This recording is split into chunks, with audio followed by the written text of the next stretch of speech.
Welcome to the Indy Drills Podcast. I'm your host, Chad Wilson, owner of All Eyes DB Camp and author of 101 DB Tips.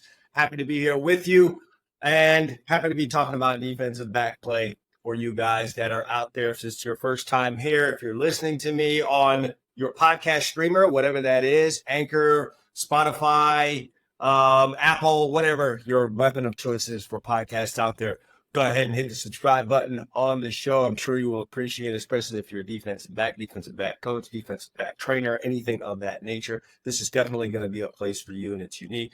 Not a whole lot of DB podcasts out there, as I say each and every week. If you're watching me on YouTube and you haven't had a chance to subscribe, you know what? Watch the show. And if you think I'm worthy of that subscription, go ahead and hit that subscribe button as well as the bell so you are notified the next time I put out a podcast like this one. And again, if you're playing defensive back, coaching defensive back, training defensive backs, why wouldn't you want to be here? All right, let's jump right into the news that's out there. What's going on in the news? We've got a draft coming up, and obviously there's a whole bunch of talk back and forth about who the best players are in the draft, who's going to get drafted where, who's going to get drafted the highest, so on and so forth. You know, as for us here, we're going to just concern ourselves with the defensive backs.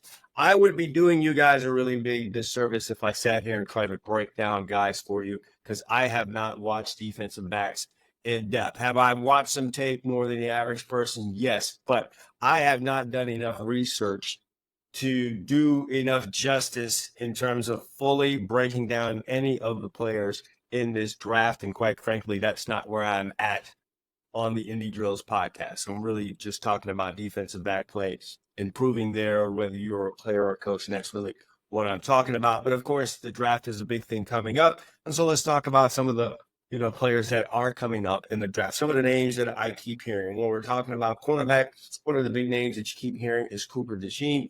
I have given my opinion on him before. I believe there's a video up on this channel talking about Cooper DeJean, but just saying this, there's some folks out there that saying he's stiff in the hips, whatever. My overarching thought on Cooper DeJean, having watched him and having watched Iowa's defense, and I have watched Iowa's defense because they've been a good defense over the last few years. You can say whatever you want about their offense and their inability to score and how prehistoric it is.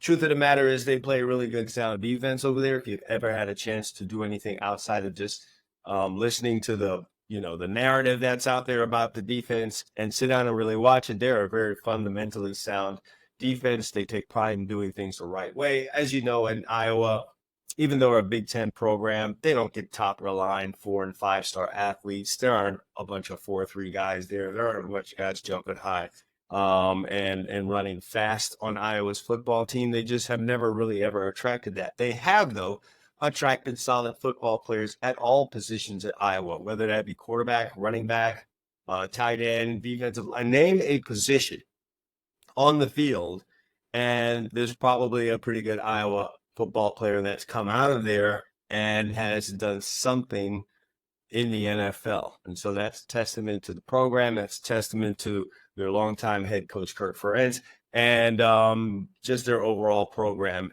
in general. But so far as Cooper DeJean is concerned, he is a cornerback. He is a white cornerback. Let's address that elephant in the room. There hasn't been one since Jason Sehorn that anyone could remember, if at all. I certainly don't remember anyone since Jason Sehorn. Apologize if there's been anyone since then.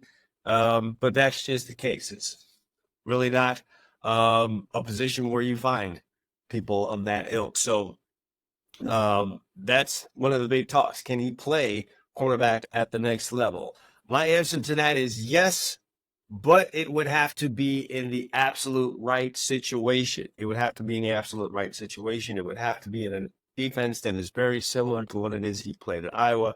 If you're drafting him and putting him in a situation that is completely different, I don't know what you're going to get. And Cooper DeJean is a very good athlete, but just watching him on film, it's not a guy that you could just plug and play into any system. So that's my overarching thought on him. Throughout his career, 7 interceptions, 13 passes defense. What is interesting is that he scored 3 times. And so maybe that is a testament to both his playmaking skills as well as his athleticism. Another guy that's talked about, and any cornerback coming out of Alabama will be spoken about quite a bit. Terrion Arnold, 6 interceptions, 20 passes defensed. No scores there. You don't get a ton of interceptions out of Alabama these. And there's some reasons for that. One of the reasons is they do play a lot of press, kind of back to the quarterback, a lot of times running down the field, on the hip of a wide receiver, and that doesn't really lend itself to a high interception number. You're not going to get a double-digit interception number out of a guy from Alabama, at least not during the Nick Saban era. We'll see what the next era brings, because there's not a lot of facing the quarterback, reading routes, reading the quarterback, jumping routes. You just don't have that type of situation there. What you do have is pretty tight coverage from Alabama DBs. And so Terrion Arnold is a guy that's out there, and I think he's a pretty solid corner. And he's going to be an Alabama corner that probably needs to be in a press system, something that's close to what they were running at Alabama. And that's probably going to be the case for a whole lot of these guys. And, we've had some solid cornerbacks come out of Alabama. That's no doubt. There have been some busts that have come out of Alabama. So it's kind of 50-50 there.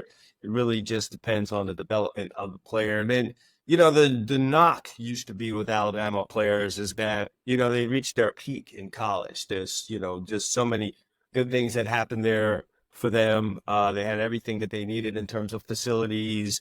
They didn't lose games. And so, if you went to a team that wasn't like that in the NFL, they might struggle. They might have a hard time dealing with that. It's a lot of times when you're at Alabama, you're not playing a full 60-minute football game. You're really wasting most of your opponents each and every week, maybe 3-4 times out of the season. You've got to play a full 60-minute game where there's pressure. And now that you come to the NFL, each and every week you're looking at that. A lot of the games in the NFL are decided in that last possession, 3 points, 7 points. And now can you handle the pressure of having to be on each and every series when you go out there? So there are a number of factors there. It's going to be interesting to see what happens with Terrion Arnold. A young man I've had to spend some time with is Quinyon Mitchell out of Toledo. If you are watching the blogs and you are on all the social media networks, he has quickly climbed to what most people seem to want to say will be the top cornerback taken, and rightfully so. The guy has all the physical tools, good size, 6 foot, 200 plus pounds, 4.3 40. And the guy produced. You want to talk about on the ball production? 6 interceptions in his career, 45 passes defense. If it's not the most, it's got to be one of the most. And 3 pick sixes in his career. And, that's a lot of ball production, and that's kind of what you want to see. Now, the good thing about Quinyon Mitchell is that he could play both press, as he showed you in the Senior Bowl, if you ask him to play press man coverage. And he can also play off. He can play off of a wide receiver who does a pretty good job of playing zone, reading routes, reading the quarterback, jumping routes, going with what he sees. As he sees it, he believes, he goes, he does really good with that kind of stuff. And so there's a lot of versatility there. There's a lot in terms of his draft value and potential to be a player at the next level. He gives you more. There are more teams, more schemes, more systems that he can go to, because he has shown a wide range of abilities and versatility in terms of what he can do on the field. And I don't mean necessarily position versatility. When people hear versatility, I think that's the first thing that comes to mind. They're thinking about a guy that can play corner and nickel and safety. In this particular case, that's not what I'm talking about. What I'm discussing here is versatility in terms of the tools that he has to play the position of cornerback. He can press, he can play off, he can play man, he can play zone. And so that gives him a wide appeal to a lot of different teams, and then also puts him in a position to be successful with several different teams, because he has done many things and shown the ability to be successful doing a lot of things. Another Alabama cornerback, Kool-Aid McKinstry, a guy who spent some time around, not a whole hell of a lot, 2 interceptions in his career, something to make you think about right there, as well as 23 passes defensed, and like Terrion Arnold, no touchdowns in his career at Alabama there. A guy that provides solid coverage. Yeah, I'm just in the ball production, a little bit of a concern, of course. Not a whole bunch of passes defense, only 2 interceptions in 3 years of playing there at Alabama. So that's something that might give me a cause for concern. But McKinstry, like Terrion Arnold, is a guy who needs to go to a specific system, heavily man-based, with a lot of press, something like a New Orleans Saints type of system, something like that would probably do him best. If you're going to ask that guy to play off a whole bunch and play cover two, play a lot of quarters for ball, you're probably not going to get the best of Kool-Aid McKinstry. I'm not saying he won't be a good player. I'm just saying that's not going to be the best way to use that player. And I always comment on that because as fans, there's a lot of what fans do. And I get it. I understand it. But if you're here watching this show and you're trying to get a little bit more insight on the position and how things work, I'm here to tell you this. A lot of time, fans, you put everything on the player. And I get it because that's who you see dressing up in your team colors each and every week. And so you want to put it on them. And I understand that part of it. You don't get to see the coaches. You have no idea what's going on in the building. You don't really know much about the scheme. You haven't had the time to sit down and really dig into it and analyze it. Hell, you've got a living to make. You've got jobs to do. And so you just want your team to win and you want the players to play well on game day. I get it. I understand it. I'm going to admit that at times I get annoyed. But the reason that I get annoyed is because I know some things that fans out there don't know. I've done a better job in recent years in holding that in check, but I'm just here to give you guys this information. Not every player that comes out into the draft fits the scheme. That goes for all positions, but we're talking defensive back here, and I'm here to tell you that. Several years ago, 2 or 3 years ago now at this point, Derek Stingley was a highly rated and touted quarterback coming out of LSU. He was highly touted coming out of high school, and he was hyped quite a bit while playing at LSU. Had a good first season and then kind of trailed off a little bit. A whole lot of stuff was going on in LSU at that time. Don't want to dig into that. However, he was obviously a man-to-man type corner, type coverage type of guy. Could play a little press. Could play off as well, but really a press man corner. And he is drafted by the Houston Texans coming out.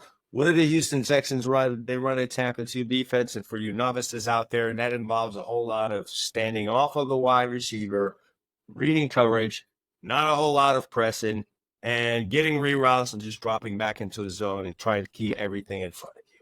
I have no idea why the Houston Texans, other than the reports that Derek Stingley is a really good football player, I have no idea why they drafted that young man to put him in that system. And so we didn't hear much out of Derek Stingley for the first 2 years in his career. Yes, I know he had some injuries, but even when he was in there playing, he is what I would describe as unremarkable.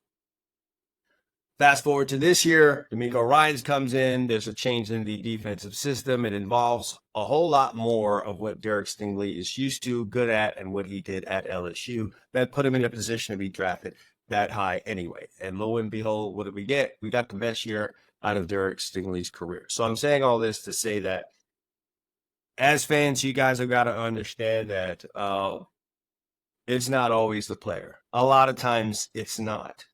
Sad to say, some of y'all may not feel that way about it because, again, you just see the player and you follow them on their social media and you have more access to what it is they've got going on in their lives. And you want to point to every little thing that you see on their social media as perhaps the reason why they're not playing well. Their girlfriend, their cars, what they're doing at night, what they're eating, et cetera, et cetera, et cetera. You do not have this type of access, and you do not follow the GMs. You do not follow the coaches like that. You don't know what's going on in that building, and all of these things have an effect. The same way you at your job are affected by your coworkers, for most of you, your boss, and your supervisor, your environment, it's the same way that these players are. I know that they look like Supermen. I know that you see them in the draft and they're running fast, they're jumping high, and you think they're Supermen. They're still affected by the environment around them. And I'm talking about the work environment. Yeah, they're also influenced by the environment that's around them personally. I get it. But by and large, that environment has been the same throughout their life. Yes, I know they've got money, and so maybe new people enter, and sometimes that overwhelms. I'm not here to say that that doesn't happen.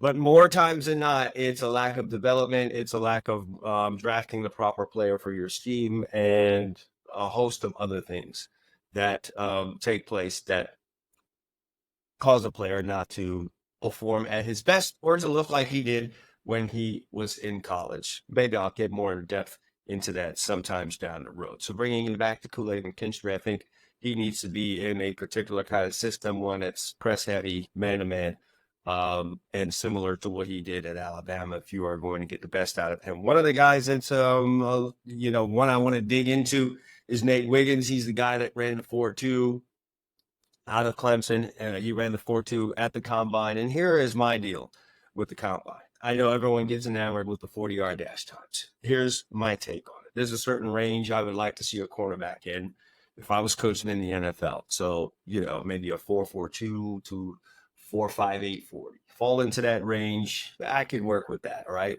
I'm cool with those numbers. When you fall outside of those numbers, then that requires a decent amount more of research. You're going to research anyway. I would research anyway.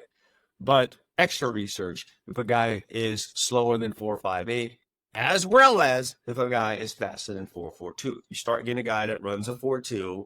Let me look at his production again. So when I look at Nate Wiggins and see that in 2 years, only 3 interceptions and 19 passes defensed. That's basically about 5 or 6 passes defensed each year. And you run a 4.2, I'm going to want to know why you didn't have more ball production. Are you just a fast track guy, or are you a guy that can play football for real? Because this league has been littered with, and most of them, Raiders, drafted by the Oakland or Los Angeles Raiders, guys that were speedy, that were dazzling with a stopwatch, that just didn't work out. And so you've got to be careful with that. You can get dazzled with certain numbers, like, guy's bench press numbers or his vertical jump, his speed. But you're overlooking the fact that doesn't really match up with his production on the field. So I would have loved to have seen more in terms of ball production for Nate Wiggins. And so that's just a head scratcher for me. I know a lot of people want to put him at the top of this draft. And we'll see. And for you folks out there that want to do, it's draft time, so we're going to get all the little draft analysts, both amateur as well as guys who do this for a living. I'm going to just caution you on this. All of these guys are good football players. They've proved it all the way through. They were probably pretty good youth football players. They were they were really good high school football players. And they were also really good college football players. They're proving it all the way through. What's going to be a big part of their NFL success is what team they go to. Does that team have a plan for their development? Do they fit the scheme? And, a host of other things. So if you pick a guy and you say he's going to be the next Deion Sanders, Champ Bailey, whatever, Darrelle Revis, and he doesn't become that, I'm here to tell you it's not always your fault, okay? There are a host of things to consider when you are indeed doing that. Let's talk really quick about the safeties. I don't have a lot of guys here on the list that, I want to talk about in this short amount of time. One guy I do want to talk about, and, fans will call me a homer, but Cam Kitchens. He ran on 4.65 at the combine, and, everyone wants to talk about that. Folks, that's enough, okay? 4.6 is enough. I'm going to watch a guy on film, and, to use a baseball analogy here, the best center fielders weren't always the fastest guys. It's really about being able to read the ball off of a hitter's bat so you can get a really good jump and get to a ball before maybe another guy who might be more athletic or faster than you. That's the same thing at safety, especially where a lot of times when you're playing center field, which is something that Cam Kitchens is very, very good at. And maybe he's not a guy that's with a track background that's going to run a really good 40. which, by the way, they run out of a three-point stance, something that a defensive back is never going to get into, ever, for any reason, at any time, unless he's on special teams rushing some kind of a punt or a field goal. Outside of that, they're not coming out of the three-point stance. And so maybe running the 40-yard dash for guys down there with a stopwatch is not his thing. You know what is Cam Kitchen's thing? It is getting to that football. It is diagnosing a play. It is believing what he sees and getting to the football. 11 interceptions in his career at the University of Miami. I think 9 of those were in the final 2 years, 9 or 10 of them in the final 2 seasons, which is what you want to see, a year-by-year progression of better play, and that's definitely something Cam Kitchen showed. 15 passes defense, and he scored twice, one of those being like a 100-plus yard interception return. So like another University of Miami safety that played there, or a couple of them, like Ed Reed and Sean Taylor, Cam Kitchens has a nose for the football, can find the football, and that is what I personally would want to see out of my safety. I want to see a guy that can find the football, diagnose a play, has an IQ, and is Johnny on the scene. He's around the football one way or another, whether it's breaking the pass up, getting an interception, knocking the ball out, making a key tackle, getting the defense off the field. That's a guy that's going to do that. Now, is Cam Kitchens going to be a first-round draft pick? No. Does he need to be a first-round draft pick? No, probably not. You know, a lot of times you could end up on the wrong team when that happens. But just know this. I think whether a team is playing some kind of a split safety system, which is what most teams play now, or they play a lot of one high where you have a safety mostly in the middle of the field playing in the post, Cam Kitchens is going to be good at that. So where I talked about Quinyon Mitchell and the cornerbacks having a wide array of skills at the cornerback position, allowing him to fit in multiple schemes, I think that's the same deal with Cam Kitchens. He'll come up and tackle. He will play well off the hash. He'll communicate with the rest of the teammates in the secondary, and he can play in the post and get from numbers to numbers, sideline to sideline. And that's going to be more of a function of his ability to diagnose a play, believe what he sees, and goes. So you guys know Ed Reed was not a burner. He was not one of these safeties coming out running 4-4 and 4-3. But you put a ball up in here, Ed Reed was going to get it. Am I saying Cam Kitchens is Ed Reed or Sean Taylor? I'm not saying that. No one can say that at this point. Well, he's certainly shown those type of traits. And so I'm very interested in seeing him do more of that wherever he ends up going. Calen Bullock, 4 interceptions, 8 passes defense. And he's the guy probably people are talking about the most. A Georgia product coming out of a great defense, a physical specimen that people love. Not nearly as much ball production as a Cam Kitchens. Like I said, 4 interceptions, 8 passes defense. So that would give me a pause there. He was amongst a lot of great guys. They were always the better team, both just in general as well as athletically out on the field.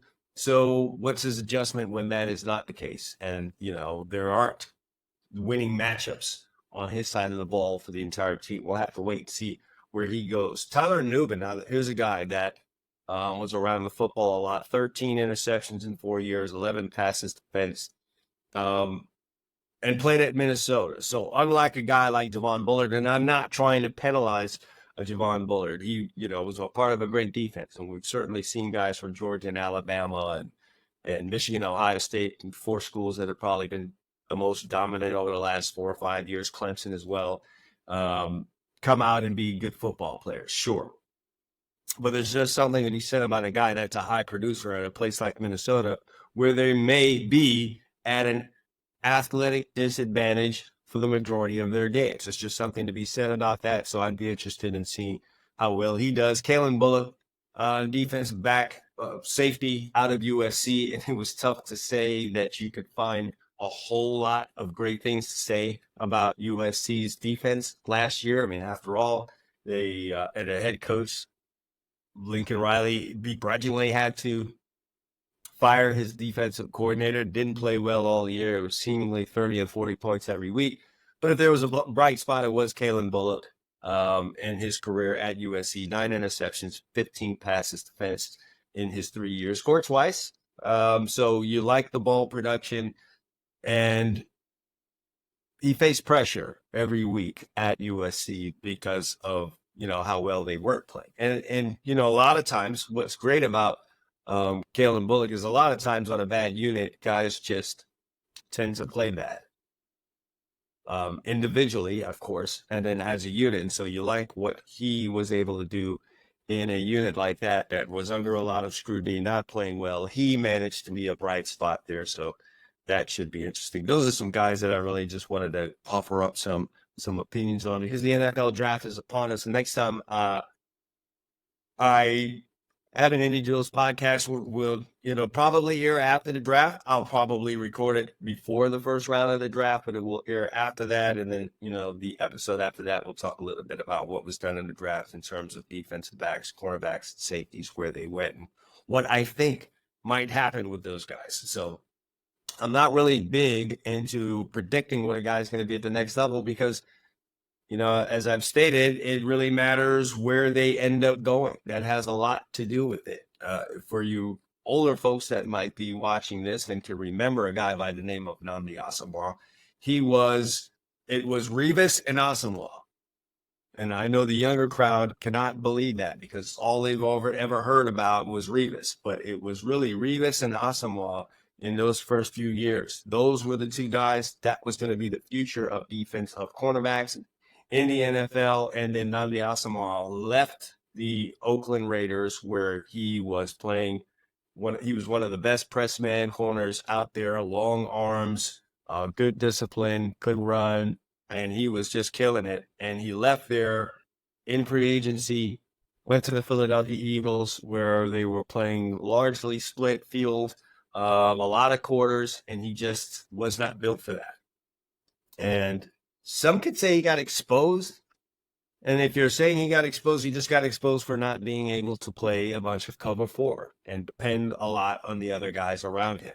He just did not thrive in that situation. And so the scheme had a lot to do with that player. And I'm telling you, it does with a lot of guys. Now, credit to Revis, who went to several different teams and played well at all of them. He did do a good job of finding teams that played what it is he's really good at. And also credit to some teams that adapted what they did to suit this player, which I think more teams should do that. You want to kind of suit your scheme to the talent that you have on hand. But I will point out he did spend a year in Tampa Bay after he tore his ACL, and they were quite unlike the New York Jets or anywhere else that he played. And he managed to have a pretty solid season there. Not his best season on the ropes, but a pretty solid season. It was not a disaster, as was Nnamdi Asomugha's time in Philadelphia. So just something to be said about that. So I think I've driven that point home. It really matters where a guy goes and his development, both by staff and then, the scheme that is being run there. I think that's all that we really have in terms of the news coming up here. There isn't a whole lot outside of that. We're beyond NFL free agency. The draft is the biggest thing that's here upon us in terms of DB news. So seems like a good time now to run on over to our subtopic. And that subtopic is, there isn't just one technique. And where am I coming from with this? And this is probably going to spark a little bit of debate with some coaches, and I'm open to that, obviously. Just sharing a little bit from my career. Played college football at 2 different colleges. First at Long Beach State University in California, and then I transferred over to the University of Miami for my final 3 seasons. Long Beach State ended up cutting their football program, so I was able to transfer from Long Beach State to the University of Miami without having to sit out. Kind of like this transfer portal stuff that we've got going on. However, in my 5 years, my 2 years at Long Beach State, my 3 years at the University of Miami, in my 5 years playing college football, which sounds crazy now to play that much because guys get out of there pretty quick, unless you're one of those COVID babies. But in my 5 years, I had 5 different defensive back coaches. And I'm here to tell you, all 5 guys had different ways of doing things. 5 different ways to get out of your back pedal. find different ways to play press technique, as well as a whole bunch of other things. And in the process of doing that, some of the techniques worked for me, some not so much. By the time I got down to my senior year at the University of Miami and I was on my 5th coach, I did tell the coach, Coach, I understand that you're here and, you've got younger guys that are going to be here past me. I'm going to do what it is you're telling me at practice. But Coach, when I get into the games, I am going to, at this point, use what it is that works for me. And that's not all some disrespecting. Been through a lot. I'm up to my 5th year here. It's kind of I need to come out of this thing with a really good season. And I have some things that I'm really comfortable with that I know that works for me. For God's sakes, I'm going up against the best players in college football in every practice anyway. So the things that I have used to deal and neutralize with those guys and get the victories that I could against the guys I was going up against at practice, I'd be a fool to now turn around and try and do something different. And, I did tackle the job of learning his techniques, and where I could use them, I would add it to my tool belt. But to say that this would be my main technique and this is how I'm going to do everything was very difficult for me to do at the time. To Coach's credit, Willie Robinson, he understood that, treated me like a grown man, like a senior, and he let me use what worked for me. And where I was having trouble, he put me more onto using the technique that he was comfortable with, that he knew worked for guys in the past. I'm here to say this as a coach. You have a technique, something that you like, that you think is the end all be all. I know how DB coaches are. We have tremendous egos. It's how, as players, we survived out on that island. If you didn't have an ego and a certain amount of confidence, you just weren't going to be a good player at all. I mean, you probably couldn't even get to the starting lineup. So I know how it is. And sometimes we can't turn that ego off when we become coaches. I get it. So if you say something should be done like this, you're not trying to hear from anyone else that it could be done differently, let alone being one of your players, a younger guy than you. I'm going to tell you how I think that hurts you. I have coached in a number of places, and without naming players, I'm not going to do that. I have respect for every guy that I coach, and to be quite honest, all the players, fortunately, a testament to them, maybe a testament to me. I can pat myself on the back, maybe a combination of both. Just about every player that was put on the field in my coaching career was a damn good football player. 95, maybe even more percent of them ended up playing college football. 90% of them Division I football. Kudos to them, kudos to me, however you want to divvy that up. Whatever the case may be, I was at a particular stop, and I had some guys that I was forcing into a technique. I just so believed in this technique was the way for you to win covering in a slot. Catch technique. Let's just talk about that. I felt I was pretty good at teaching it. I had a number of guys that had used it, and they were pretty good at it.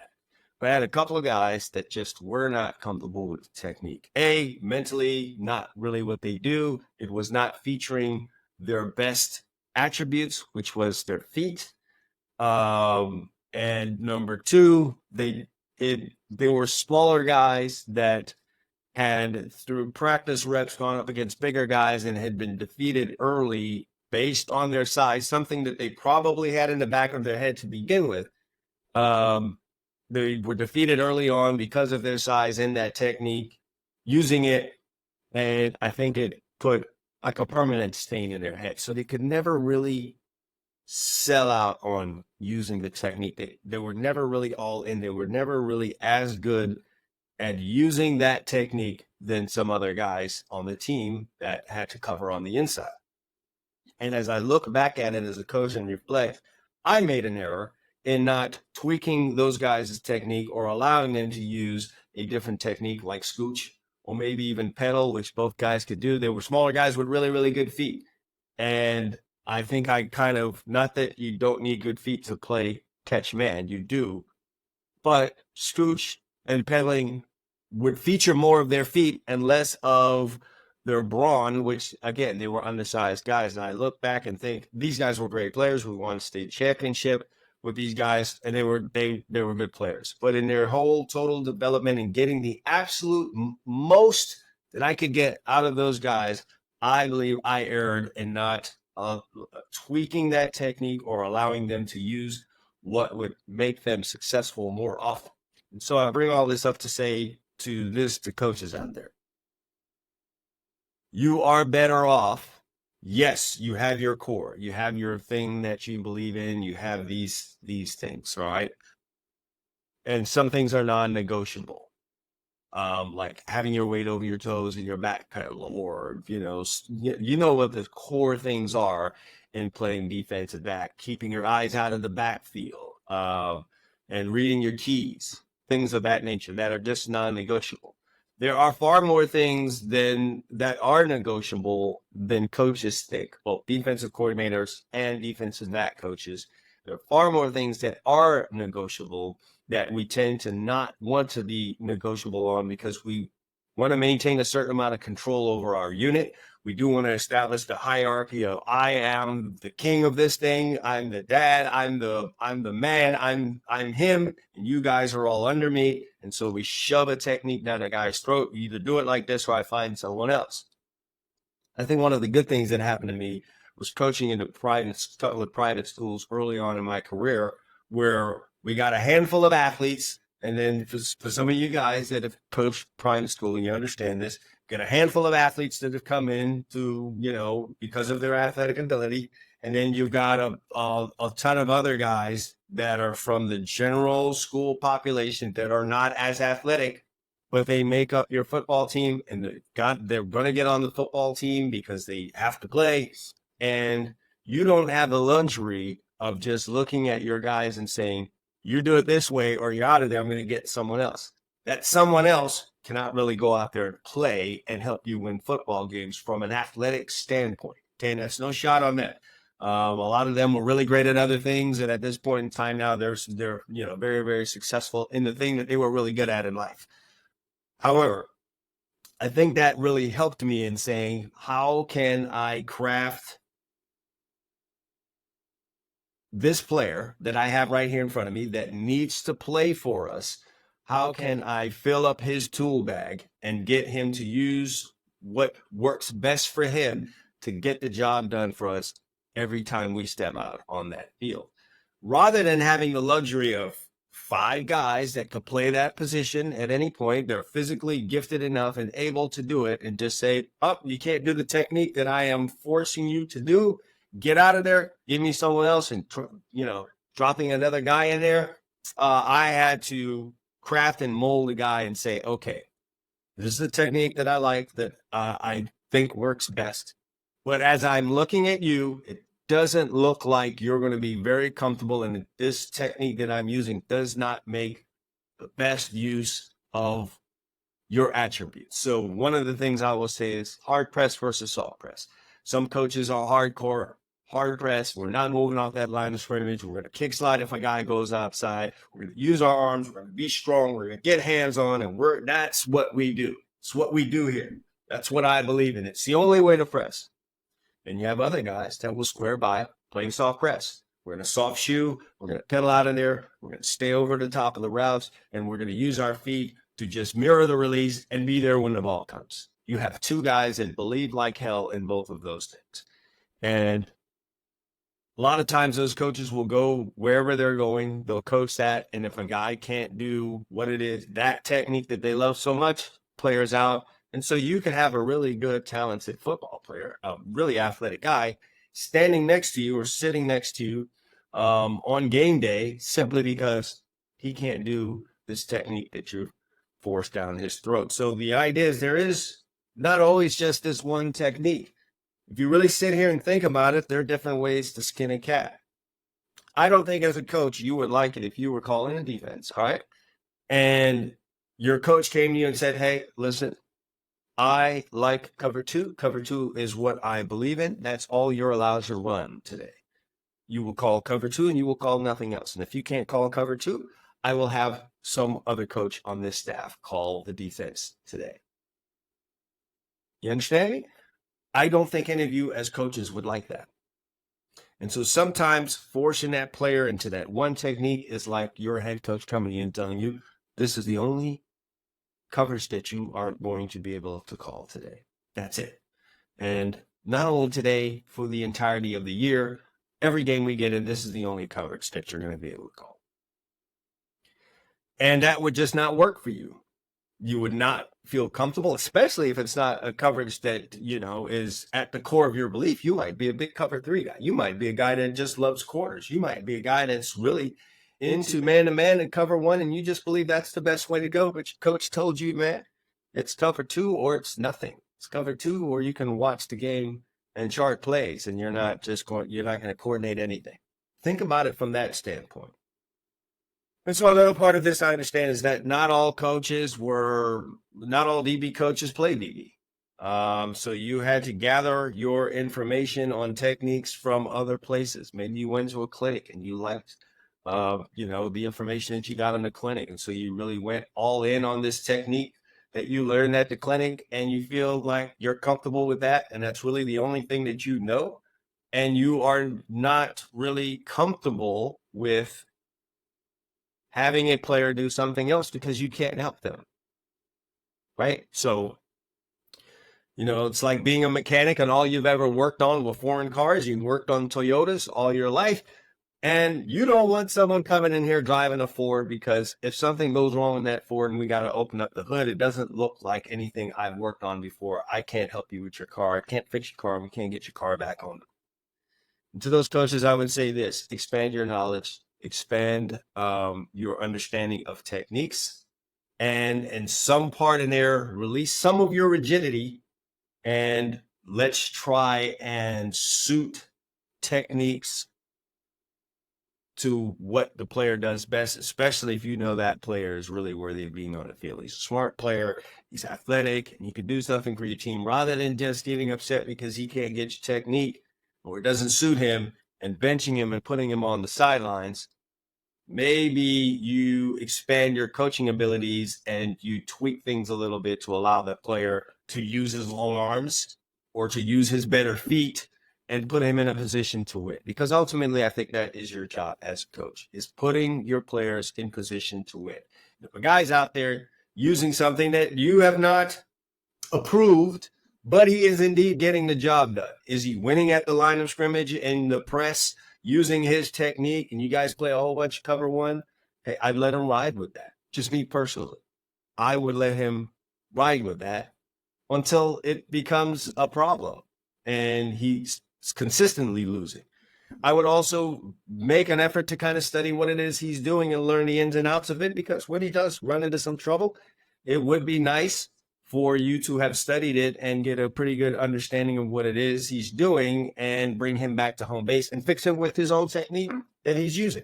Now, this goes within reason, because guys will pull stuff out of nowhere, and I'm just talking about stuff that's fundamentally sound, not just a different technique for the sake of a different technique. Fundamentally sound stuff would be good for you to be able to help him with that. And there's another reason why I ask players a lot of questions when I was coaching and then now when I'm training. I notice you doing so-and-so. Why are you doing it? And it always helps if that player can articulate to me the reason that they're doing it. Hey, coach, I feel like my feet are really, really good, and doing this technique allows me to use my feet to get in front of a guy and cut off his route. That stuff works for me, and getting that kind of information is important. And so not only do I understand where the player is coming from, I have a chance now to get what it is they're doing, study it some, and maybe be able to help them if and when they start falling off course. Because I don't care what technique you're using, at some point, you'll run into some trouble with it. You get away from the basics, people start attacking you and winning, and you've got to, you start making some corrections in your mind to try and counter what they're doing to you, and then you kind of get off track. This happens. It's the same, again, as like, a hitter in baseball. You have your stance, your swing, and your swing's working, and then pitchers find a hole in your swing and they start attacking you a certain way. So now you change the swing to close that hole. Now you can't get back to the basic swing that you had when people start pitching you the regular way, and it's a whole back and forth. If you study, you can help that player. For those of you that disagree with this, and you are hardcore on that one technique, your way or the highway, I would love to hear from you in the comment section. I would love for you to talk to me in the comment section about why you are so rigid on your one technique. I'd love to hear it. This is just me based on my experience as a player with a bunch of DB coaches, as a coach who's had to coach a bunch of DBs, and then talking to players now that I train and listening to them and their experiences with their coaches and their feelings. I get to do that as a trainer. I am not putting these guys out on the field. I'm not making a depth chart. So they get to be then they understand that, and they get to be a whole lot more open with me when they're discussing things like this. When you are dealing with your players and they see you as the authority figure, the one that's the gatekeeper to their playing time, you don't always get the full information from them.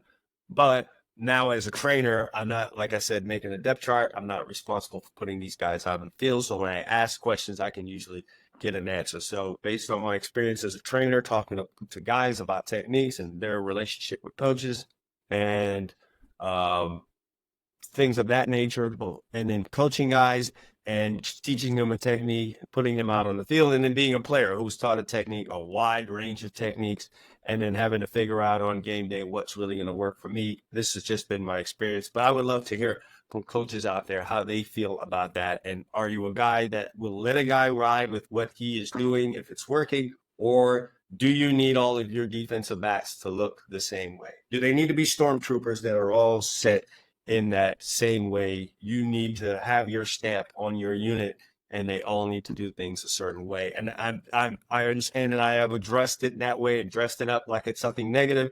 I'm not saying that. I'm just more talking about the mentality. If that's your mentality, I would love to hear from you. Oh, if you agree with me, feel free in the comments to, share your experiences. And if you're listening to this on the podcast, especially on Anchor, you can drop your questions on there. On the Anchor app, the Podcasters, my Spotify app, when we stop calling it Anchor, you are able to do that. If not, and your streaming device doesn't allow you to do that, send me a question. You can email me, cwilson@allisdbcamp.com.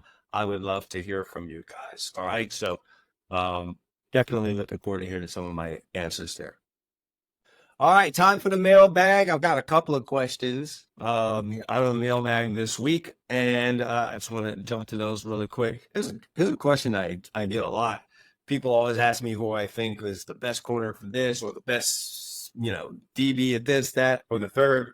A lot of the talk about defensive backs tends to center around cornerbacks because I guess that's more exciting, whatever the case may be. But they did this question and thought I would answer it here.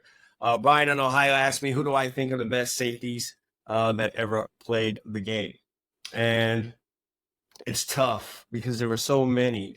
If I'm going to break it down to three guys, and yes, there's a good chance your favorite safety will be left off of the list in this one. I'm going to go with Ed Reed. And I don't think anyone can disagree with me there. If Ed Reed is not in your top three of all-time safeties, then you need to reconsider your knowledge of the game, or you were just born and never heard of or saw Ed Reed play. His ball production was out of this world, I believe 65 career interceptions, and he is number one and number two on the list of longest interceptions in NFL history. Just a straight-up playmaker, and it wasn't just about interceptions. This guy would blitz off the edge and flip a running back, go sack a quarterback, cause a sack fumble. There wasn't anything at the position that he couldn't do. The man would rush and block punts, and he would return punts. He was just an all-around football player, and he did it in college. He is the University of Miami all-time interception leader, and he did it in the NFL. So he's just an all-around great football player. Ed Reed's got to be there. I'm going to go with Ronnie Lott, and that's going to be tough for some of the younger generations to understand as they look at old clips of Ronnie Lott with the big shoulder pads. But in terms of modern football, all right, 70s on, 80s on, Ronnie Lott was the tone setter for a lot of what came after at the position. Now, he entered into his NFL career out of USC as a cornerback, and 1 year into this thing, got moved to safety. And he was great as a rookie cornerback and ended up being greater as a safety. And in terms of a tone setter and hitter, Ronnie Lott is perhaps a number one. Right? I know some will throw some other names out there. There have been some big hitters at the safety position. There's no question about that. But Ronnie Lott is up there with just about the best in all of them. And he would run up and hit a running back that's looking dead at him. He would definitely take the head off of a tight end or a safety or a wide receiver floating across the middle, something that is completely legislated out of the game today, and maybe for a good reason. But he was definitely a tone setter and a leader on the San Francisco 49er defenses that, by now we all know just how successful those teams were. And, the West Coast offense tends to get a lot of the attention of that time. People talk less about what went on the defensive side. But listen, truth be told, if you watched football in that era, the defenses for the San Francisco 49ers were no chumps. You just don't win championships the way the 49ers were winning championships in the 80s and early 90s without playing pretty good defense. And Ronnie Lott was a really big part of that. So, A, for him being a pioneer, B, for just his toughness. Man had a part of his pinky amputated to keep playing a football game. No question he loved football. His smarts, moved from corner to safety, and just seemed to know where the football would be. Double-digit interception seasons. You got to put him in there. Now, number 3 was tough. I went between two guys. Now, I will say this. Before I go between those two guys, I would love to just go and say Charles Woodson. I believe he's one of the greatest defensive backs of all time. I put him high up in there for me because he was just a playmaker. But he spent so much time as a cornerback also. I feel like I'd be taken away from one of these two other guys if I did that. If he was just a pure safety, I would put Charles Woodson in there quickly. But he was not. Sometimes corner, sometimes nickel, sometimes safety. So I can't put him in there. So I had to go between Brian Dawkins and Troy Polamalu. I am sorry, Pittsburgh Steelers fans. I'm going to lean a little bit to the Brian Dawkins side. Maybe it's, maybe there's some sentiment in there. I was at his Hall of Fame induction. I wasn't invited by him before anyone says anything about that. He's not a personal friend of mine. Don't know Brian Dawkins. I was invited by a former University of Miami teammate, Ray Lewis. And on that same time that Ray got inducted, Brian Dawkins was there. So got a chance to really hear his message and everything. But outside of that, I did watch Brian Dawkins play. And like Ed Reed, he didn't have the ball production of an Ed Reed. Tommy Nolan did. But Brian Dawkins could do it all. He could certainly, if anyone knows anything about him, could certainly come down high, down low, and lay a hit on anyone, whether it was a big running back, tight end, whoever. Brian Dawkins would smack whoever. And then he could cover one-on-one for the majority of his career. He could do that. He could lock down a tight end. He could get on a bigger wide receiver and cover that guy. He certainly was a ball hawk, getting his interceptions. But it's the emotional leader that he was of that Philadelphia defense that didn't win a world title, but they played damn good defense, and they were always in the mix. They were always in the playoff picture. They were always on the cusp on those Andy Reid football teams of getting to the Super Bowl, and defense was a big part of that, and Brian Dawkins, no question about it, was the heart and soul of that. So between the big hits, the ability to be versatile in terms of who he covered, and on top of the fact that he would cause the fumbles, he would definitely go in there and get some key sacks and get some sack fumbles and everything else that he brought to the table. I chose Brian Dawkins by a slim margin over Troy Polamalu, who was a great player in his own right. But I'm going with Brian Dawkins. So that's my answer to that question. Those are my top 3 guys answering that question. The other question is a technical one. Leo out of New Mexico. Man, kudos to New Mexico for listening to the Indy Drills podcast. so we're all over the nation. Leo out of New Mexico says that he keeps slipping out of his brakes in his back pedal, and he would like to know why. All right, I'm going to break this down to two very simple reasons as to why guys slip out of their back pedal. There may be some other reasons. You may have the worst cleats of all on, or you may be on the worst surface of all time. Outside of that, assuming you have semi-quality cleats and you are on a semi-quality surface, there are really two reasons why guys slip in their back pedal. And without, the benefit of showing guys, because obviously trying to show that would not work for the podcast audience that's, not watching on YouTube.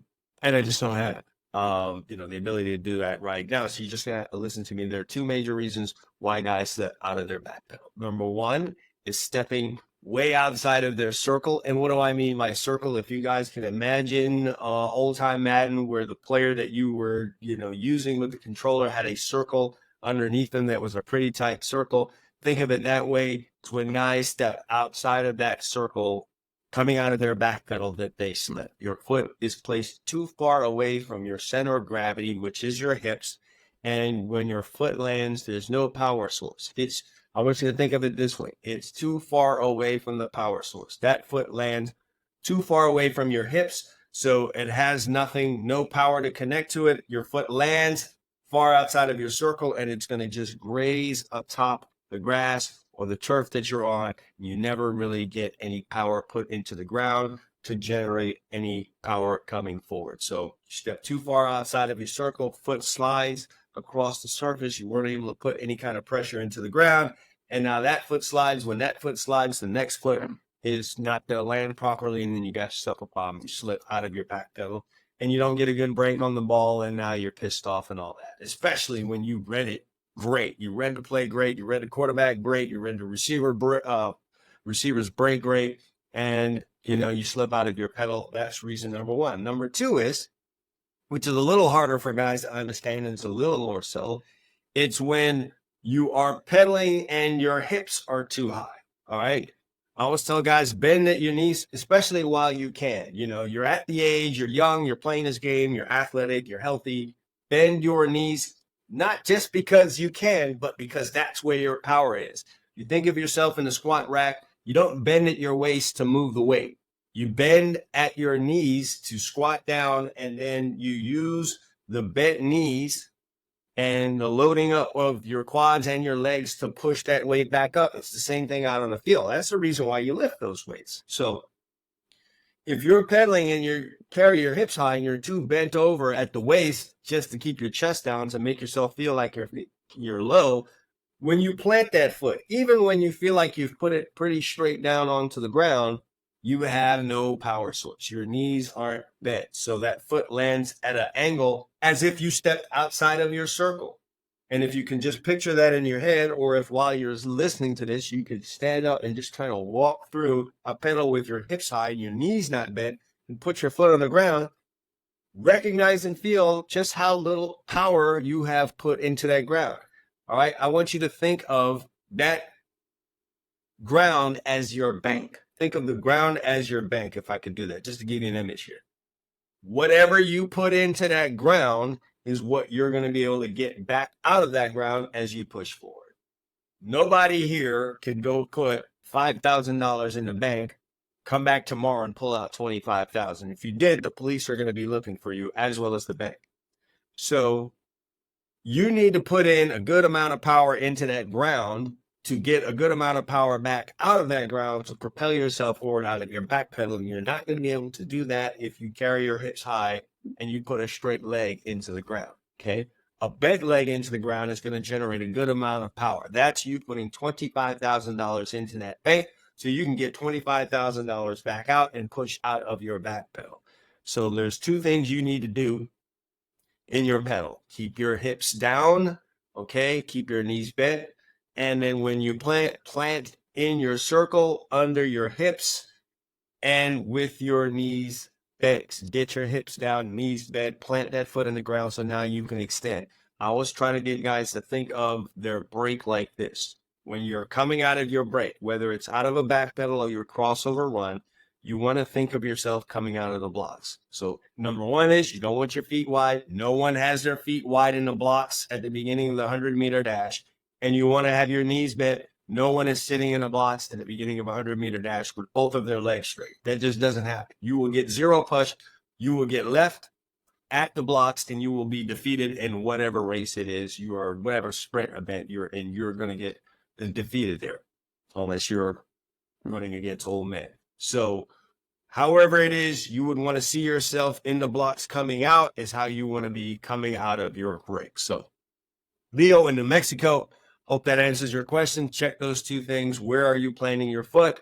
And then how low are your hips when you're coming out of your breaks? You guys have any questions that you would like to have me answer? I will choose one of the questions that I did each and every week, maybe even two, and answer them here on the Indy Drills Podcast. So you can do a couple of things. You can send me your question via email, cwilson@alliesdbcamp.com. Or if you're watching me here on YouTube, you can go ahead and drop your question in the comment section. I would prefer that. I'll probably, get it faster there. And, I like to get some kind of back and forth here in the comment section as well. So you can drop your question right here in the comment section. And I will choose one, and again, possibly two, to be answered on the next Indy Drills podcast. So I appreciate both Leo and Brian for the questions that they sent in this week. All right, next segment, I'm going to talk about the 101 DB tips. And I'm not just going to tell you how great this book is. I've got a whole bunch of videos on this channel talking about it. I'm going to read a page out of this book, and it's tip number 47, talking about your hands in press man coverage. So I just want to talk about that right quick. I'm going to read out of the book and then discuss a little bit about what I am talking about in this particular tip that I'm giving here. The tip is saying, number 47, hands in press are a finishing tool. In press coverage, treat your hands as icing on the cake. Use the hands only after your eyes and feet have been put in a proper position versus the wide receiver. The order of importance in man coverage is number 1, eyes, number 2, feet, and then number 3, hands. You can't play the game blind. You probably would have a hard time playing with a broken leg, but you can play with a broken arm. We've seen guys playing with casts. With that in mind, use your eyes and your feet to get yourself into good position against a wide receiver. Once that has been accomplished, use your hands to finish him off. Far too often, defensive backs over-rely on their hands to help them get out of situations caused by undisciplined eyes and poor use of feet. As a result, they become prone to grabbing receivers, or worse yet, reaching and missing receivers as they release off of the line of scrimmage. If you've been put in a bad position at the line of scrimmage, the best way to get out of it is with your eyes and your feet. Your hands are not a tool for bailing you out in press coverage. Hands are a finishing tool to be used in press coverage once you have efficiently lured the wide receiver into your web by using proper technique with your eyes and your feet. And that's just one of the tips from this book, 101 DB Tips, that covers a ton of things here. Playing man, playing zone, playing safety, corner, nickel, how to train in the offseason, how to watch film, a ton of things here. All right, pretty thick book. And again, available in soft cover version like this one right here, or ebook delivered to you immediately. And I'll have a link to that in the description below. It's talking a little bit more about what I just discussed there. Far too often, and I see this a lot at camps where there aren't referees, guys will have their eyes high looking at a wide receiver's face when they're playing press man coverage, and they're not really moving their feet. They'll just open the gate and run. And both of those things put a guy in a really, really bad position. And the first thing that comes to mind when guys get in trouble is reaching out and grabbing that receiver, whether they grab an arm or a shirt or whatever. You guys have seen the videos out there.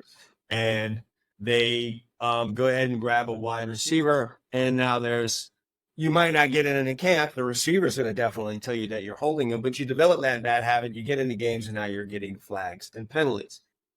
I want you guys to treat your hands like icing on a cake, all right? You would not start baking a cake. You wouldn't crack the eggs and put flour in there and start putting the icing on that cake at that point. You would not. You would take that cake, mix everything together, put all the ingredients together, get it in the oven, let it go the required amount of time, and add the icing at the end. That's what your hands are. Your hands are not there to supersede what should be happening with both your feet and your eyes. And guys that choose to do that end up being not really good at this position. They end up being penalty magnets, and they draw the ire of their coach. Many ending up with boxing gloves on or all kind of crazy drills. And I'm talking to my coaches here as well to try and keep a player from using his hands the wrong way. And then I'm going to also give this tip to coaches and trainers as well. When a guy is grabbing, all right, you can't just treat the symptom. You have to treat the cause. The symptom is the hands grabbing. The cause is poor eyes, poor feet.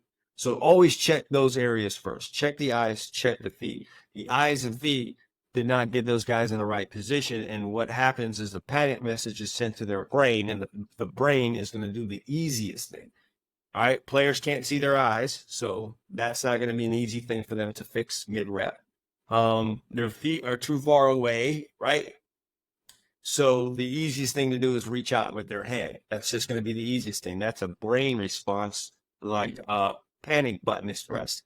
The panic button being pressed is the hands reaching out. So try and treat those causes first before you start putting gloves on a guy and just saying he can't grab the receiver because he's got these gloves on. If you didn't fix his eyes and his hands, the moment you take those gloves off, he's going to go back to grab it because it's just a response to his eyes and feet, not putting him in the proper position. So, guys, if you have that problem, the way to correct it is doing the right thing with your eyes, keeping them on the receiver's hip, his waist, and then using your feet to either mirror or widen releases, whichever one of the techniques you want to use, whether it's soft press or hard press, but putting yourself in good position, being close enough to that receiver where you can use your hands legally to jam rather than grab and pull a guy back that's pulling away from you.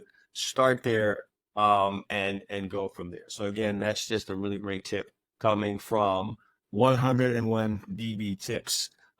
Great book that I put together with all kinds of stuff that I've learned both in my playing days, coaching days, as well as my training days. So hope you guys enjoy that. All right, that's going to wrap things up for me right here on the Indy Drills Podcast. Hope you guys really, really enjoy that. I appreciate having you guys on here with me. Definitely like the subscriber base as well as the amount of viewers that are coming in. Tell friends, share this stuff on your social media. There just isn't enough information out there for guys to improve their defensive back play, especially there are podcasts like this. If you know of a DB podcast that's out there, heck, let me know about it.